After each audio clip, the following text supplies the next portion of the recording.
Finally officially ভাবে জানা গেল জি বাংলার আপকামিং নতুন ধারাবাহিক তোমাকে ভালোবেসেতে প্রধান নায়কের ভূমিকায় কাকে দেখা যাবে। সম্প্রতি সামনে এসেছে জি বাংলায় এসবিএ প্রোডাকশন হাউজের নতুন ধারাবাহিক তোমাকে ভালোবেসের প্রোমো। ধারাবাহিকে শুধুমাত্র গল্পের নায়িকাকেই দেখানো হলেও দেখানো হয়নি নায়ককে। প্রোমো আসার আগে জানা গিয়েছিল এই ধারাবাহিকে জুটি বাঁধবেন অভিনেত্রী দিতিপ্রিয়া রয় এবং অভিনেতা রাহুল মজুমদার। তবে প্রোমো আসার পর দিতিপ্রিয়া রয়কে দেখা গেলেও দেখা যাবে না অভিনেতা রাহুল মজুমদারকে। স্টার জলসার সাথে কন্ট্রাক্টে থাকায় এই ধারাবাহিকে দেখা যাবে না তাকে।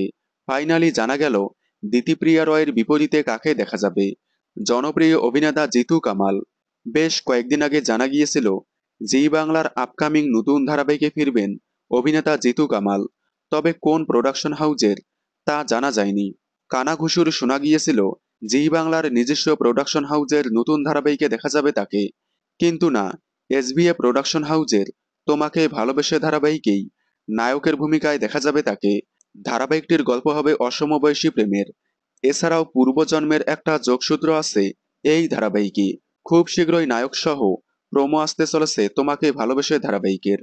আপনারা এই নতুন ধারাবাহিকটি দেখার জন্য কতটা এক্সাইটেড কমেন্টে জানাবেন।